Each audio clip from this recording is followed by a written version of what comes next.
bon après-midi à tous. Aujourd'hui, on est là pour améliorer sa vie, tout simplement.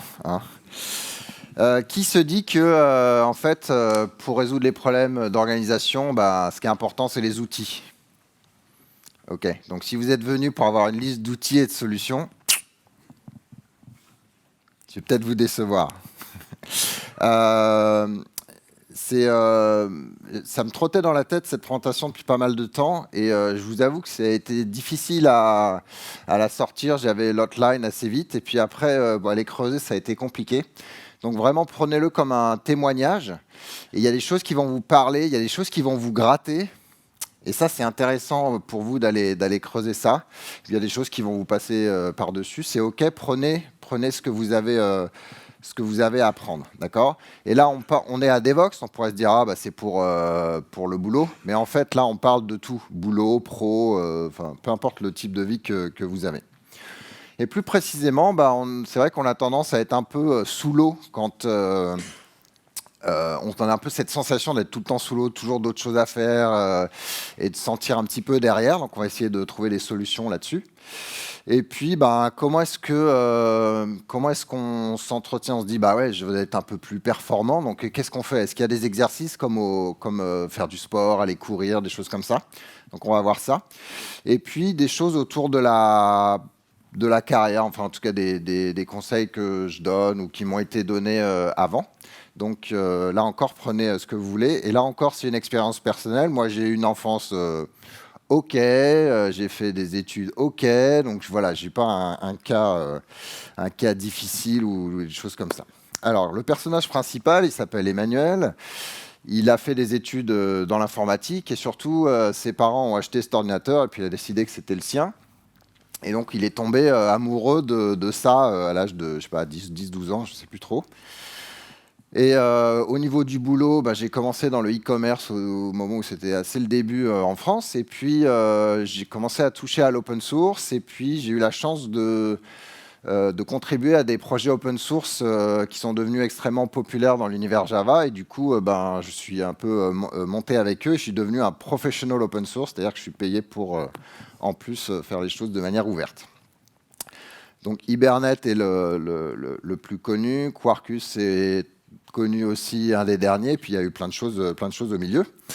Et puis, j'ai une position assez senior chez Red Hat, avec l'influence. Je ne suis pas du tout manager. Alors, l'influence, tout est relatif, mais je sais pas, je claque pas la bise au CEO quand même, mais voilà. Donc, on se dit, Emmanuel, il a une vie plutôt bien, a priori, tout va bien. Alors, je me suis dit, je vais essayer de dessiner deux choses. Le premier, c'est ce que je pensais être ma contribution au travail. Donc, je crois que c'est celle qui est en rouge.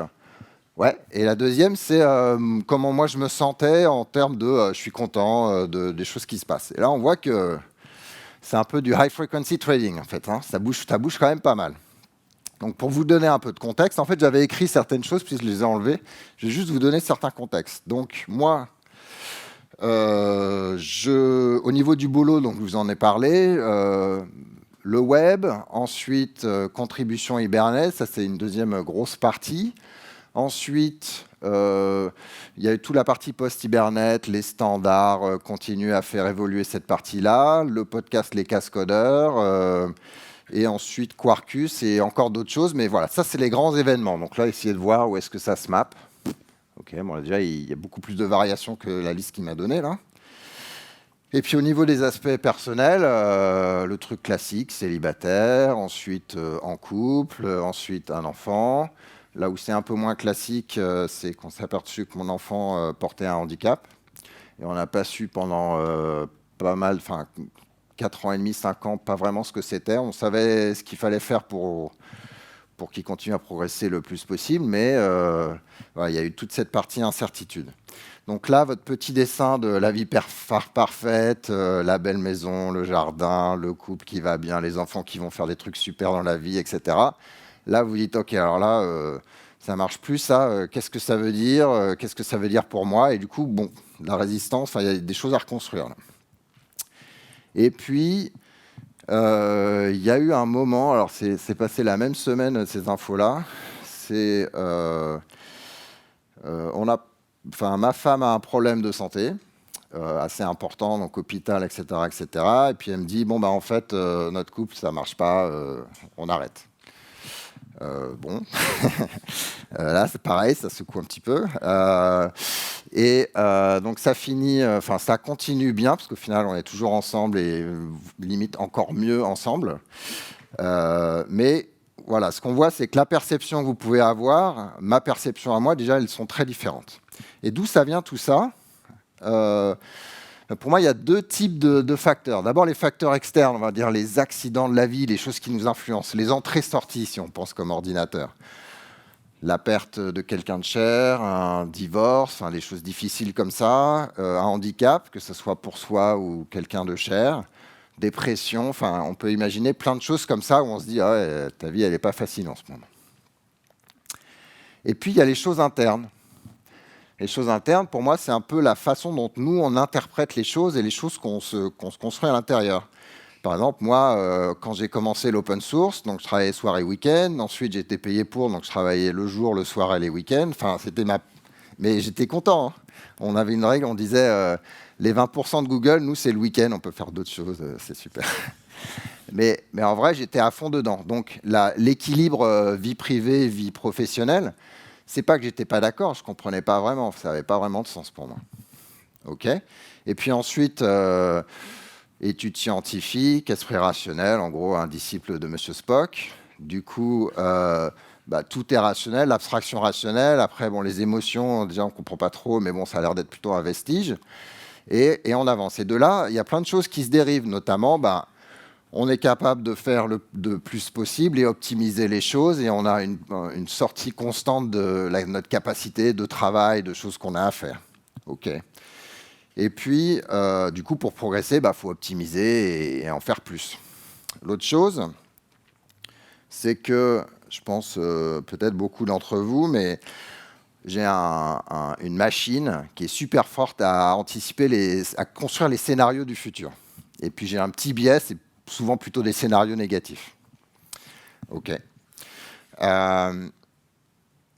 Et à partir de là, quand on réfléchit un petit peu, spécialement pour les parties internes, le fameux firmware, là, c'est que en fait, c'est beaucoup une interprétation, c'est pas un choix, parce que en fait, ça s'accumule en nous, mais il y a quelque chose qui fait qu'on pense comme ça, et du coup, toute cette partie-là, elle nous influence. Par exemple, on a une grosse liste de tâches à faire, on se met des commitments qui sont un peu hauts, des objectifs, et puis on n'y arrive pas complètement, et là on dit je suis vraiment nul en fait.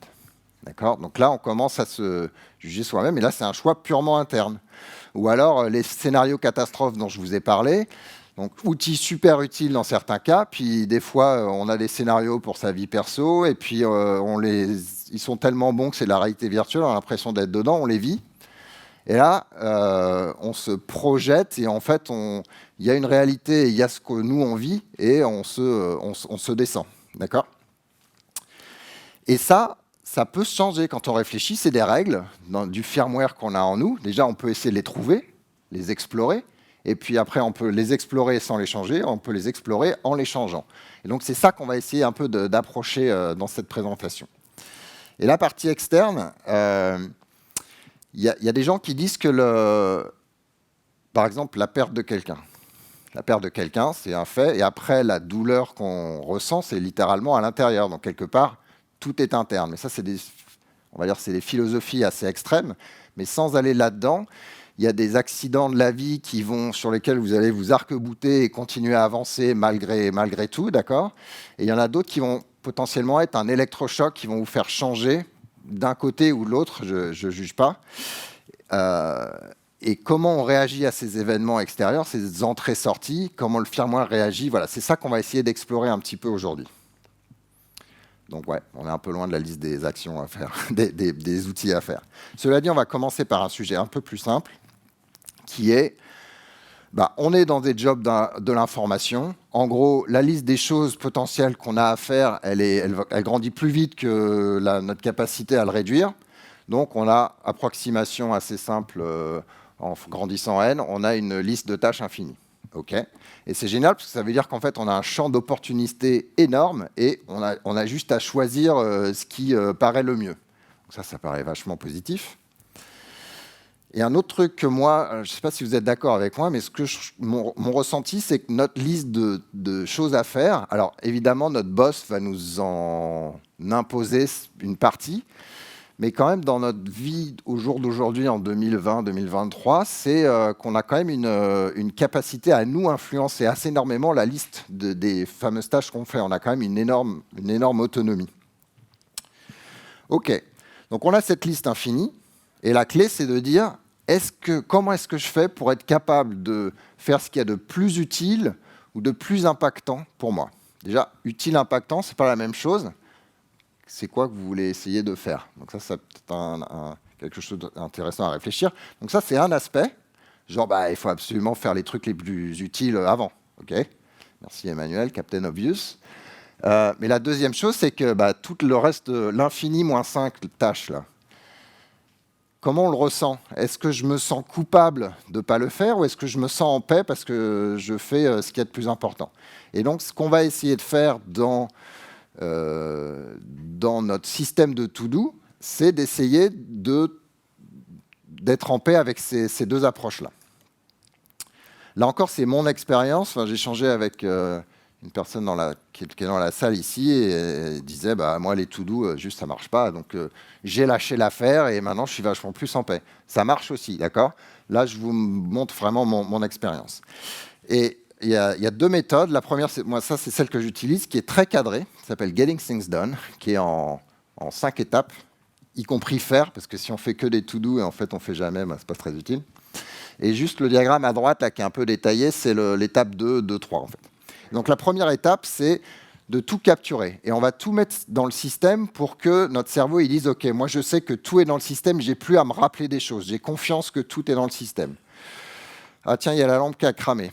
Ok, je sais pas, faut préparer les vacances, l'été arrive à grands pas. Je veux aller sur la Lune. Tiens, j'ai reçu une amende pour excès de vitesse. Voilà, donc ça, c'est des choses capturées en protoforme. Tiens, le boss m'a dit qu'il y avait un truc super important à faire. Okay. Et ensuite, ce protoforme, il faut aller le clarifier. Donc, on va le processer. On va dire, mais qu'est-ce que c'est ça? Et qu'est-ce que je veux en faire, en fait? C'est quoi ma definition of done de ça? Et donc, moi, par exemple, dans le titre, si je veux faire les cascodeurs, je vais dire avoir publié les cascodeurs numéro 37. Ça, c'est ma definition of done. Donc, je clarifie mon objectif final. Donc, ça, c'est super utile. Et puis après, il faut réfléchir un petit peu. Alors, si ça prend 2 minutes, je vais le faire tout de suite parce qu'il y a un peu une surcharge de la méthode. Si ça prend plus de 2 minutes, à ce moment-là, je vais me dire, alors, est-ce que c'est actionnable ou pas? Si c'est une action, OK. Est-ce que c'est une action simple que je peux faire en une seule fois ou alors c'est plusieurs trucs? Les cascodeurs, faut trouver les news, faut les lire, les capturer, trouver une date avec les copains pour enregistrer, ensuite mixer, enfin enregistrer, mixer, enfin bref. Donc ça, c'est un projet complexe avec plusieurs tâches. Si ce n'est pas une action, c'est peut-être une information que je veux garder de côté parce que je sais qu'un jour, j'aurai peut-être envie de le récupérer. Ou alors, ça ne me sert à rien, je le mets à la poubelle. La poubelle, c'est top. Hein, du coup, il y a moins de surcharge dans le système. Peut-être que je peux déléguer, etc., etc. Donc ça, c'est le process. Ça peut prendre 30 secondes à 2 minutes max, mais c'est hyper utile plutôt que de dire « Ah non, mais j'ai ça à faire, mais c'est quoi que tu veux vraiment ?»« Ah ouais, je sais pas, mais j'ai ça à faire. » D'accord ? Donc ça, ces 30 secondes-là, elles sont super utiles. Organiser, ça veut juste dire le mettre dans le système pour qu'après, vous ayez confiance que c'est dans le système et c'est pas perdu et ça ne sera pas perdu. D'accord ? Mais si vous faites ça, en attendant, dans la vie, il y a quand même des nouveaux trucs à faire. Et puis, il y a peut-être des choses que vous avez fait, et puis des choses qui étaient en priorité qui le sont moins. Donc, il faut continuer à mettre à jour tout ça. C'est le fameux réflexe. C'est qu'en fait, reflect, qui veut dire, en gros, toutes les semaines, par exemple, je vais faire une revue. Je vais aller voir les choses capturées, les transformer, et puis les choses que j'ai décidées, voir si c'est toujours la priorité, si c'est toujours l'objectif, qu'est-ce que j'ai fait, quelle est la prochaine action, etc., etc. Et puis, évidemment, je vais faire. OK ? Et ça vous donne... C'est important, cette revue, parce que ça donne au cerveau l'impression c'est bon, j'ai eu une vue 360, je sais qu'on fait les choses les plus importantes, et du coup, je peux me concentrer sur l'étape 5 et faire les choses et pas être distrait. Sinon, moi, je sais un truc qui va m'arriver. Là, je suis en train de travailler sur ma presse. Je dis, ah ouais, attends, il y a les impôts. C'est maintenant, qu'est-ce que je fais? Je suis en retard ou pas? Non, je ne sais plus. Bah si, c'est dans mon système. Je l'ai revu une semaine avant. J'ai vu que la date, c'était en... Je sais même pas, en fait, j'ai pas regardé, mais c'est en juin. Et du coup, j'ai le temps. Du coup, c'est OK, je fais ça, je fais cette présentation et je la prépare. OK? Donc, celle-là, Getting Things Done, c'est super formel. Une autre qui est plus légère, qui est assez populaire aussi, c'est Personal Kanban. Et alors, le diagramme ici, je l'ai copié d'Internet, mais je ne l'aime pas. C'est ça qui est intéressant. Du coup, ça ne se voit peut-être pas trop de loin, mais j'ai fait des petites corrections. Ce qui est important, c'est 3 colonnes. To do. Et là, je vous recommande cette idée de process et de clarification des choses que vous voulez faire sur chacune des to-do. Et cette to-do, elle est ordonnée. Je veux faire ça en premier parce que c'est ça qui est le plus important. Du coup, je sais que je ne fais pas l'autre chose dessus. Par exemple, je prépare mes vacances et du coup, je ne fais pas le projet d'aller sur la Lune. Et là, tu te dis, mais Emmanuel, aller sur la Lune, c'est quand même c'est top. Ouais, mais aller sur la Lune, ça va me prendre au moins 5 ans. Moi, je ne vais pas tenir 5 ans sans vacances. Et l'été arrive vite, après, je n'aurai rien à me mettre sous la dent. Donc, je prépare les vacances. Je suis en paix avec ça. Donc, to do. Ensuite, doing, c'est je suis en train de faire. Et là, le classique, le work in progress, il faut le limiter. Sinon, on fait du context switching. On est en train de se mentir qu'on est capable de faire 5000 tâches en parallèle. Et puis, done. Et done, c'est super utile parce qu'on voit toujours très bien toutes les choses, la montagne de choses qu'on a à faire. D'ailleurs, des fois, on ne la voit pas, mais on a l'impression qu'elle est beaucoup plus grande. Et puis, done, on ne le regarde pas, mais c'est important de célébrer les choses qu'on a fait. Donc, de voir physiquement les choses dans la case done, c'est bien. Donc, ce que j'aime pas dans le diagramme qui avait été présenté, c'est qu'ils ont mis this week et today. Et dans ça, c'est subtil, mais là, ils sont en train de dire cette semaine, je vais faire ces 4 tâches-là, et aujourd'hui, je vais faire ces 2 tâches-là supplémentaires. Et qu'est-ce qui se passe si vous ne les faites pas? Vous vous dire, mais je suis vraiment nul encore, je voulais le faire, et du coup, alors, je vais me coucher un peu plus tard, parce que là, c'est pas possible de ne pas faire les 4 tâches que je m'étais dit que j'allais faire. D'accord? Donc ça, c'est des... comment j'appelle ça? Des commitments artificiels que vous vous mettez qui vous rendent la vie malheureuse alors que peut-être qu'on s'en fout en fait. Donc dans Getting Things Done, par exemple, vous mettez une deadline vraiment quand c'est absolument nécessaire. Sinon, vous gérez avec la priorité. Utilisez la méthode que vous voulez. Moi, ce que je trouve bien, si vous choisissez une méthode, c'est d'appliquer ces critères. C'est de dire, ça m'amène de la clarité sur ce que je fais, ce qui est le plus important, et du coup, de la paix par rapport à ce que je ne fais pas. Je sais, je fais ça et je ne fais pas le reste. Je ne fais pas le reste parce que je fais ce qui est le plus important. Du coup, je suis en paix et je peux avancer. Ça, c'est une première étape. Ne vous créez pas des commitments, des deadlines artificiels parce que ça va vous... Enfin, certaines, vous n'allez pas y arriver et vous allez vous rendre malade pour rien, en fait. D'accord? Vous pouvez vous challenger, mais ne le mettez pas en deadline artificiel qui, après, vous rend négatif. Et puis, il y a cette idée de, si vous faites un système, ayez 100% confiance dessus, sinon, il n'est pas très utile parce que votre cerveau va dire, non, mais attends, il a fait sa to-do, mais en fait, il note pas tout dedans. Donc, moi, je vais essayer de me rappeler que, tiens, il faudrait aller acheter le lait. Mais là, je suis à Devox, je ne vais pas me barrer pendant 10 minutes, revenir là. Déjà que j'ai du mal à tenir dans les 45 minutes. Donc, voilà. Et pour ça, donc, mettez tout dedans, ayez confiance, et cette revue toutes les semaines, par exemple, elle est importante pour votre cerveau. Ils se disent, OK, je sais que je fais les choses les plus importantes. Autre chose, les choses que vous avez à faire dans la semaine. Mettons que vous dites, non, cette semaine, je vais faire ça. Donc déjà, on a tendance à être un petit peu optimiste. Donc mettons que vous soyez capable techniquement de faire 70% de ça si vous travaillez toutes les heures possibles et imaginables. OK, 70%. Mais dans la vraie vie, vous avez le volume d'emails qui varie, vous avez le boss qui dit « Attends, il y a un truc super important, il faudrait que tu me le fasses là ».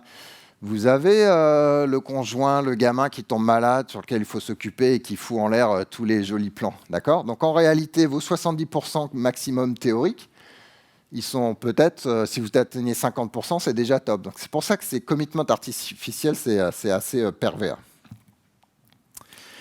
Et puis, alors au niveau des outils... déjà, je vous recommande un super podcast qui s'appelle Les Cascodeurs.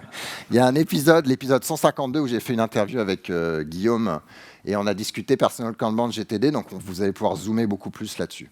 Mais de manière générale, moi, ce que j'aime bien, c'est de pouvoir avoir ma liste de tâches sur mon ordinateur, parce que je travaille dessus, et sur mon téléphone pour être capable de capturer les infos. Donc, je n'ai pas à m'en rappeler, je le mets dedans. Moi, ma mémoire, elle est toute pourrie, d'accord? J'ai un bon CPU, je n'ai pas de mémoire. Donc, je capture tout et je suis en paix, d'accord? Donc, moi, j'utilise OmniFocus parce que je suis sous macOS et c'est celui qui est assez aligné avec Getting Things Done. Mais il y en a d'autres, Things, Trello, voire du papier et des crayons, ok? Mais attention, votre vie... Alors, moi, j'étais dans un mode où, en gros, ma vie, c'était la liste de tâches à faire. Il n'y avait rien dedans. Enfin, tout était dedans et du coup, il n'y avait rien à faire d'autre. D'accord? Et du coup, on était là à dire, on s'optimise, on veut faire le plus de tâches possible. Et puis, quand on a fait toutes les 40 tâches qu'on avait en objectif, eh ben ouais, mais il y a la 41, la 42, la 43. Donc, en fait, j'étais toujours en course et toujours insatisfait. Donc, je courais après quelque chose. Une fois que j'aurai fait ça, ça sera bien. Mais en fait, on y arrive. Et puis après, ah ouais, non, mais une fois que j'aurai fait ça en ça et ça en plus, ça sera bien. Donc, c'est jamais bien, en fait. Ah ouais, c'est dommage, quand même. Alors, on va faire du sport pour s'entretenir physiquement. Qu'est-ce qu'on peut faire au niveau du cerveau pour qu'il soit plus efficace, s'entretenir de manière mentale? Déjà, qu'est-ce qu'on veut? C'est quoi notre objectif, en fait? Qu'est-ce qu'on veut à partir Enfin, c'est quoi notre objectif? Moi, je pense que c'est d'être heureux. C'est peut-être être heureux parce qu'on a accompli quelque chose, être heureux parce qu'on se sent bien, parce qu'on a bien rigolé, peu importe. Mais c'est important de savoir. Et moi, j'étais dans un mode où mon histoire, c'était... En fait, ce qui me rend heureux et ma fondation, c'est mon travail. En plus, c'est un travail passion. L'ordinateur, j'adore. Et du coup, ça matchait, c'était complètement logique. Et du coup, j'ai essayé d'en faire le plus possible. J'étais dans ce mode de faire le plus de to-do possible. Et le reste, en fait, c'est pas que c'était secondaire, mais c'était considéré comme acquis un peu pour moi. D'accord? Et puis, j'ai eu les chocs familiaux dont je vous ai parlé. Et de manière surprenante, quand on a appris le handicap de mon gamin, alors ça m'a secoué. Il y a des moments où j'étais dans le déni et dans le re-hockey, enfin bref, plein de choses. Mais c'est pas ça qui m'a fait l'électrochoc. Ce qui m'a fait l'électrochoc, c'est quand ma femme m'a dit, bah non, notre couple, c'est fini. Et là, je ne sais pas si elle avait fini la phrase ou pas, mais dans la seconde et demie, je me suis dit, mais en fait, j'ai rien compris. En fait, c'était pas le travail qui était le truc fondamental pour moi. Non, mais ouais, c'est con, mais en fait, on part et on se fait embarquer et on oublie en fait ces choses-là. Et d'un coup, c'était genre non, c'était être avec elle et ma famille, et après le travail. Et du coup, cet électrochoc, alors il a fallu avoir cet électrochoc, mais il m'a permis d'avancer, d'aller au-delà de mon firmware et d'aller l'explorer. D'accord? Est-ce que ça veut dire que j'ai changé ou est-ce que j'ai enlevé des couches? Ça, c'est une question un peu plus philosophique. Pour moi, j'ai enlevé des couches et allé un peu plus proche de ce que je suis. Mais ça, c'est plus une façon de penser. En parlant de ça, il y a la pyramide de Maslow. Déjà, qui est en panique quand il n'a plus de batterie et qu'il est loin d'une prise C'est tout? Moi, c'est juste pas possible. En tout cas, c'est un peu petit, mais il y a ce qu'on voit dans la pyramide, là, ça confirme une chose, la notion de belonging, notamment avec la famille ou son conjoint, elle est nécessaire pour pouvoir construire le self-esteem, c'est-à-dire se sentir d'accomplir des choses, notamment le travail. Et moi, je n'avais pas bien compris ça. D'accord ? Mais ce que je trouve intéressant, c'est ce qu'il y a tout au-dessus. Tout au-dessus, ça s'appelle le self-actualization. Donc avec ça, sans la définition, bon courage. Mais je vais vous la lire. C'est la réalisation complète du potentiel social, intellectuel et créatif d'une personne. Mais ce n'est pas que ça. C'est drivé par des motivations intrinsèques, c'est-à-dire par vous en tant que vous-même. Et vous, en tant que vous-même, c'est quoi ça, moi en tant que moi-même? C'est pas facile. En tout cas, des motivations extrinsèques classiques, c'est l'argent, le statut, le pouvoir. Voilà, donc là, on parle d'un truc qui est vraiment à notre corps, qui nous fait plaisir, et là, on réalise notre potentiel entier. Donc, comment on fait ça? Eh bien là, bonhomme, la première étape, c'est de parler. Va voir un psy. Et là, moi, je viens d'une famille où... Ben non, on va voir des psys quand on est fou, quoi, un peu. Hein, du coup, non, c'est pas moi le problème. Le problème, c'était ma femme qui veut partir. Il faut qu'elle revienne à la raison un peu. D'accord? Bon, et l'électrochoc, il m'a quand même poussé à aller au-delà de ça, d'accord? Et donc j'y suis allé en me disant bon bah, enfin en l'occurrence, enfin franchement c'est passé au rasoir cette expérience-là, mais j'y suis allé en me disant bah de toute façon au point où j'en suis, j'essaye quoi, j'essaye les choses. Du coup, je suis allé poser, puis c'est incroyable, on peut dire tout à cette personne-là, et puis elle arrive à décortiquer, à aller vous faire creuser les pourquoi. Ouais, j'ai eu telle sensation, je ne me sentais pas bien. Ah bon, mais pourquoi? Bah, je sais pas, mais il y avait ça et ceci. Et puis quand le gars a dit ça, ça m'a fait exploser. D'accord, mais alors c'est là que c'est cette personne-là qui a fait ça, qui a fait exploser, ou il y a une autre cause qui fait que vous êtes hypersensible là-dessus? Voilà, on se met à creuser et on se met à trouver les règles du firmware. Alors, dire, ah bah, tiens, le système, moi, il a plein de règles autonomes dont j'étais pas conscient, qui font que je réagis et que je fais ceci. C'est pas genre, ah bah, je suis comme ça, c'est genre, non, il y a cette règle-là, mais d'où elle vient? On peut aller la creuser et la comprendre et la voir en tant que telle. Déjà, ça nous met un petit peu de distance par rapport à là. Ou on peut carrément essayer de l'enlever. Donc, moi, j'ai commencé, j'ai fait psychologue. Maintenant, je suis plutôt au niveau, je travaille plutôt avec un coach, mais peu importe ce qui, pour vous, je dirais plutôt amis, famille, c'est un peu compliqué d'avoir le détachement et du coup de pouvoir se lâcher complètement. Donc, c'est pour ça que je vais plutôt vers un professionnel. Et je fais ça régulièrement. Donc, comme le sport, si vous faites ça uniquement quand il y a des problèmes, ben, c'est pas top. Si vous faites ça régulièrement, par exemple tous les mois, quand il y a un gros sujet, eh ben, c'est top, on a un sujet pour discuter. Sinon, on peut aller creuser plus sur le fondamental, sur le fond. D'accord? Un entretien. OK? Parce que si on ne fait pas ça, il y a un outil en fait, qui est absolument magique. Alors, je ne suis pas médecin, donc tout ce que je pourrais dire n'a aucun sens. Mais il y a un outil qui est extrêmement fort dans l'être humain, c'est le refoulement. Quand il y a quelque chose qui est vraiment douloureux pour nous, il y a ce mécanisme de refoulement qui vous permet de cacher complètement ce truc-là ou de le réinterpréter, de le déformer pour que ça devienne acceptable. Donc ça, c'est un outil qui est super. Par contre, c'est un peu comme des lentilles déformantes. Donc on rajoute des lentilles déformantes les unes après les autres en fonction des choses qui nous font mal. Et après, bah, c'est bien parce que ça nous protège du truc qui nous fait mal, mais ça déforme aussi le reste. Du coup, on se dit, bah, on se met à avoir des interprétations de la vie plutôt que de voir, entre guillemets, la réalité. Et donc, cette étape d'aller se découvrir, c'est d'aller voir ces lentilles déformantes, ces règles du firmware, et de décider si on veut les enlever ou pas.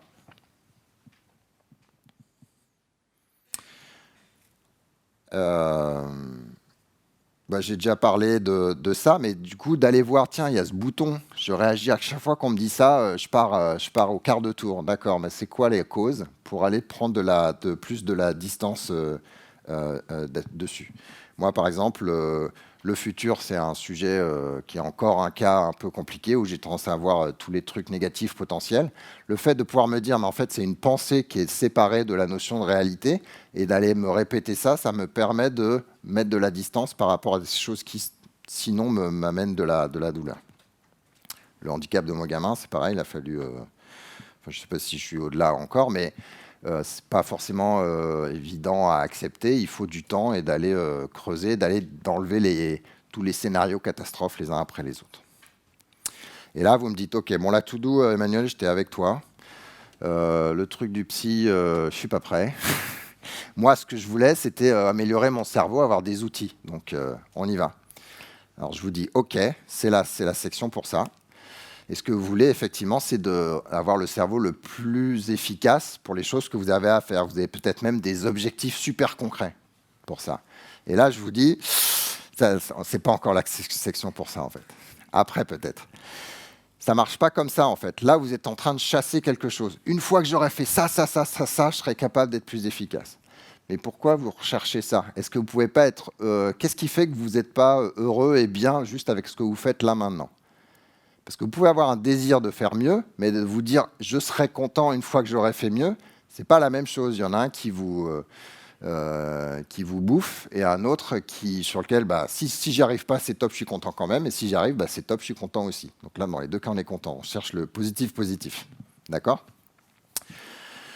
Moi, il y a un outil qui m'a pas mal aidé, s'appelle la méditation, et pour 2 causes. La première, c'est qu'à un moment, j'étais un peu devenu, j'avais un temps d'attention d'un poisson rouge, capable de lire un tweet et après de passer à l'autre. Ce qui fait que quand je lisais des articles un peu plus longs, en fait, j'avais 50 interruptions, quoi. Je me dis, mais c'est pas possible, il faut que j'arrive à... J'étais capable de me concentrer avant, il faut que je retrouve ça. Et il y a une méditation qui s'appelle la méditation dite de pleine conscience, qui est un outil intéressant qui dit, tu vas regarder ce qui est là maintenant, et tu vas regarder quand est-ce que tu t'aperçois que tu ne fais plus ce truc-là. D'accord ? Donc, par exemple, on va prendre un exemple. Donc là, je suis là.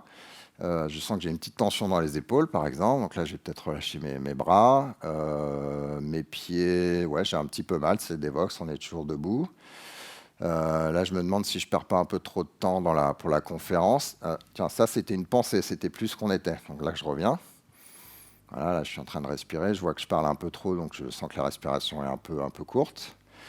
Et puis, je me dis, les casques d'air, ouais, s'il y a les bières, il faut trouver les trucs à dire. Ah, là, je me suis construit un scénario, j'étais déjà demain. Donc là, je n'étais pas là dans le moment de ce qui est. Je n'étais pas dans le moment présent. Et cet outil-là, c'est un muscle. Ça travaille un muscle de la focalisation. Je n'ai pas de nom exactement, mais ça travaille à se dire, tiens, j'étais parti là. Et on peut décider de partir, c'est OK. Le cerveau, il peut aller explorer explicitement.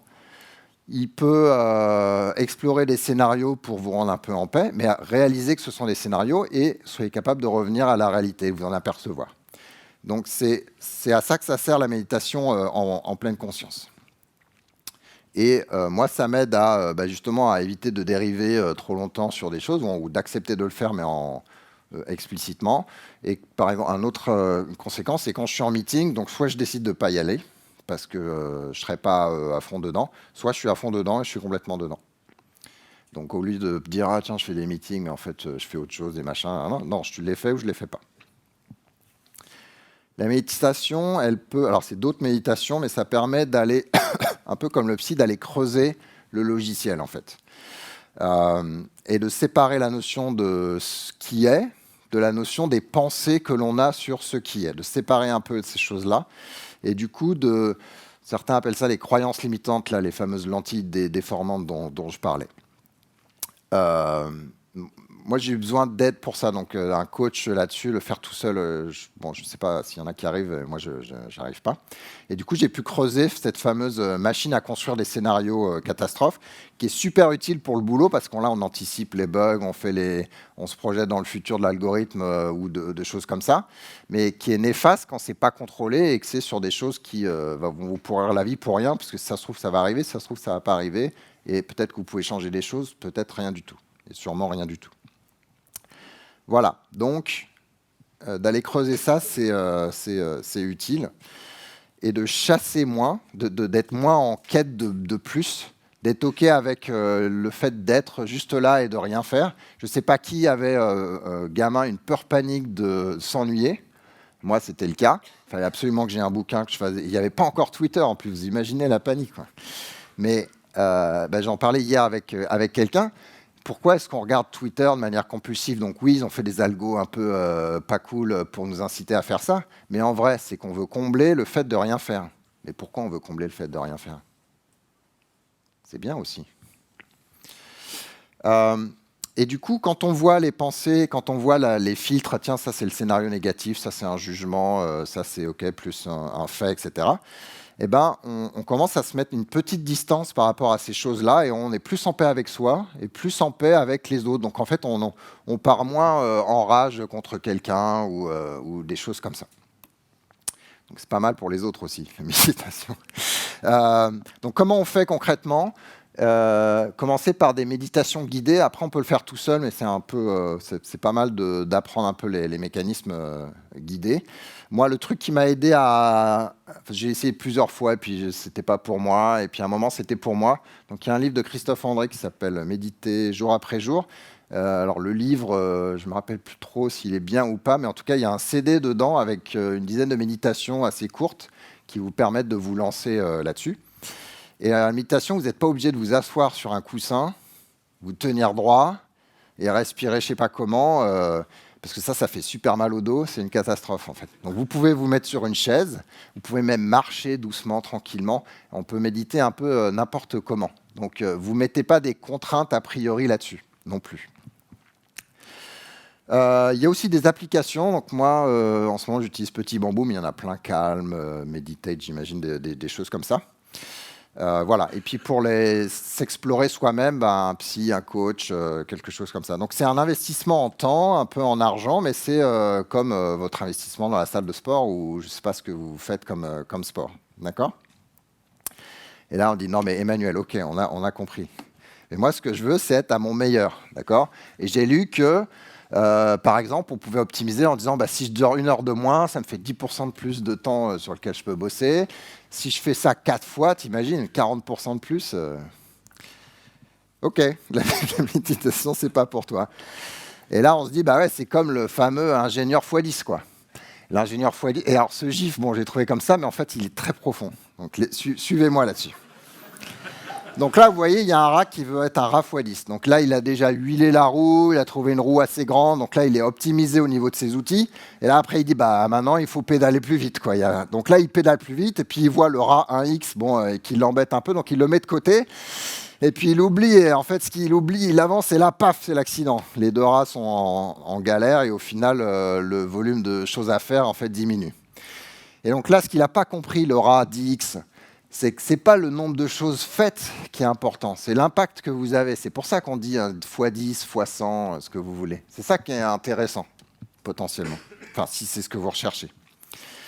Et donc, soit vous êtes capable d'avoir ces idées qui permettent aux gens de faire 10 fois moins de choses, d'aller 10 fois plus vite, etc. Mais alors, il faut faire ça tout le temps, donc c'est un peu stressant d'être un DX ingénieur, quoi. Et l'autre truc, c'est de se dire, OK, en fait, dans la vraie vie, les gens, ils ont tendance à travailler un peu entre eux. Et du coup, quand on réfléchit, si chaque petite équipe, c'est une molécule, ça fait un mouvement brownien, en gros. Ça fait de la chaleur. Et moi, je sais que pour vraiment avancer, il faudrait qu'on aille vers B. On part de A et on va vers B. Si moi, j'arrive à ces molécules, à les faire ramer toutes ensemble, je sais l'analogie d'une molécule qui rame, mais si elles vont toutes ensemble dans le même endroit, là, j'ai fait avancer les choses. Là, j'ai eu un impact x10, x100 sur l'organisation, par exemple. Mais ce n'est pas le même job et ce n'est pas le même boucle de plaisir. Il y en a un où on se bat sur un bout de code et ça y est, on trouve le bug et on est content. Ça, c'est du concret, j'ai fait. Et il y en a un autre où c'est beaucoup plus long. Alors, j'ai conseillé, j'ai essayé d'aider, j'ai guidé, j'ai expliqué, j'ai clarifié. Et là, on voit, là, ça y est, on commence à se rapprocher de l'objectif. Donc, la boucle de feedback, c'est pas la même. Donc, quelque part, c'est pas le même job. Et il faut travailler plutôt sur la clarté, sur l'empathie, sur l'écoute. Donc, c'est pas être petit chef du tout. Sinon, c'est un tyran x10, mais ça, c'est pas l'objet de ma présentation. Il faut vraiment aller travailler cette fameuse écoute. Super rapidement, parce que le temps avance, j'avais cette notion de, voilà, je suis capable de faire 43 tâches par semaine, et là, j'en suis qu'à 37, donc je suis en dessous de ce qu'il faut, il faudrait accélérer. D'accord ? Là, j'exagère quand même, mais cette idée de se dire on peut être à 100% tout le temps, et surtout quand on n'est pas à 100%, c'est pas OK. Il faut la lâcher un peu, il faut la lâcher tout court même, et accepter que y a des jours, voire même des semaines ou plusieurs semaines où on a besoin de rien, de faire beaucoup moins, de se donner de l'espace de rien, d'accord ? Pour après ce qui nous ressource et après sur lequel on repart après avec des meilleures idées x10 et pas mal de choses comme ça. Si on est dans la course comme ça au commitment, on peut se pousser temporairement. Si on se pousse systématiquement, c'est pour ça qu'on peut voir des burn-out, des choses comme ça. Donc ça a une utilité de s'écouter, de s'accepter et de ne pas se sentir coupable de faire moins de choses. Dernier point clé. Alors mes références sont assez vieilles par rapport aux gens qui ont moins de 30 ans dans la salle, mais alors, cela dit, il y a plusieurs générations de bisounours, j'ai appris, mais moi j'ai été la première. Donc communication et empathie. Si vous êtes bon techniquement et que vous savez faire du lien entre les gens, vous avez de l'or dans les mains. D'accord ?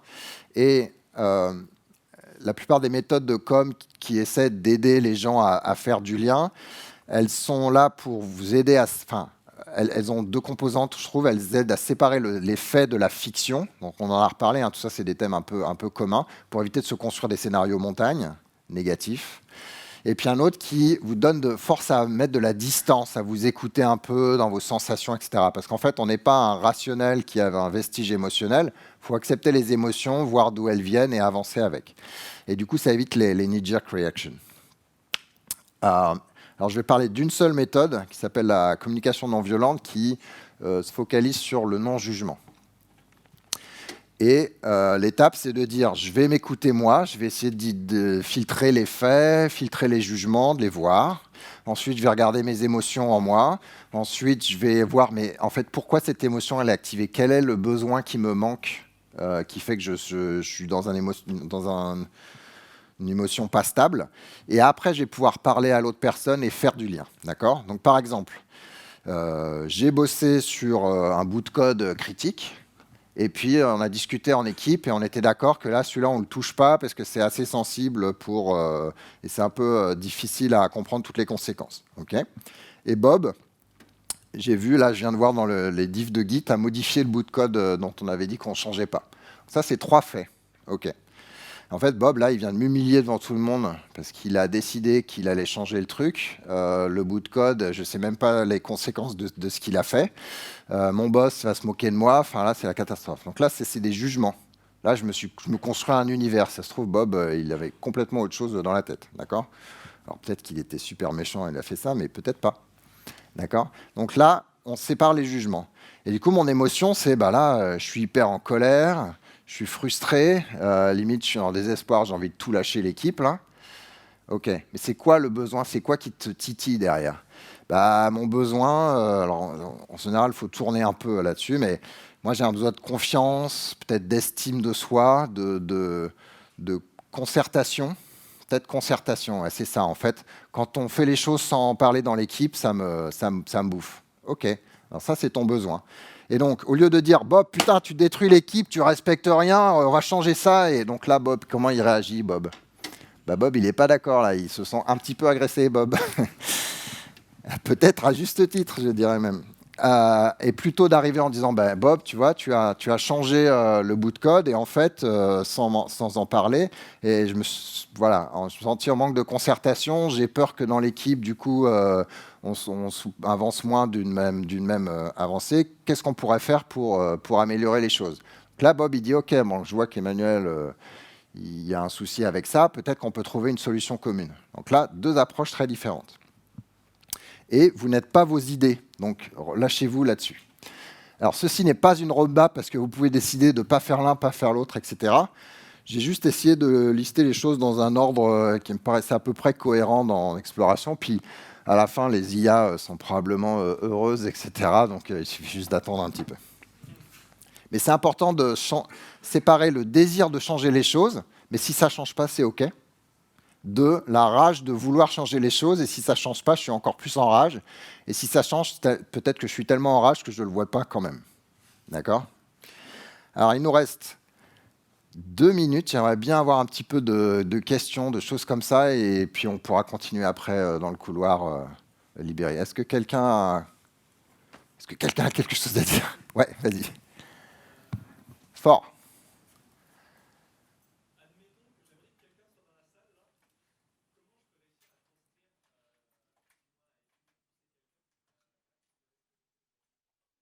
Alors attends, vas-y répète parce que j'ai entendu la porte très très bien, mais pas toi.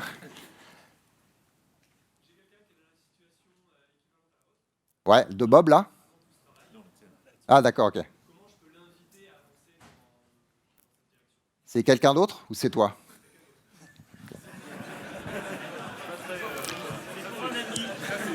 Donc la réponse c'est pourquoi ça te titille déjà? Donc là tu peux aller creuser toi. Parce qu'en fait souvent, pareil dans la communication non violente, il y a un truc intéressant, c'est donc juste pardon, j'ai pas répété la question, mais j'ai un ami, c'est exactement toi il y a 10 ans là, donc j'aimerais bien lui expliquer de faire ça. Alors, et ma réponse c'est pourquoi ça te titille déjà? Donc travaille aussi toi. Déjà c'est le premier point. Le deuxième,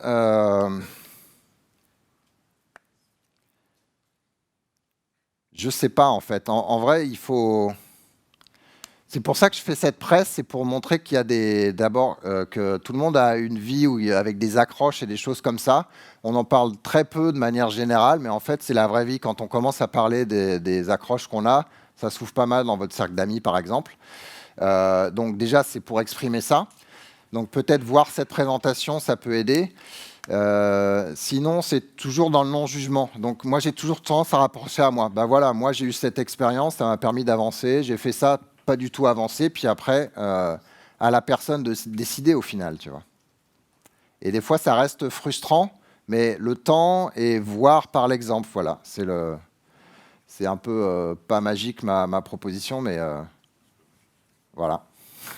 Et c'était la dernière question. Je vous remercie. Si vous en avez d'autres, moi je vais rester là dans le couloir. Et merci beaucoup d'être venus aussi nombreux. Merci.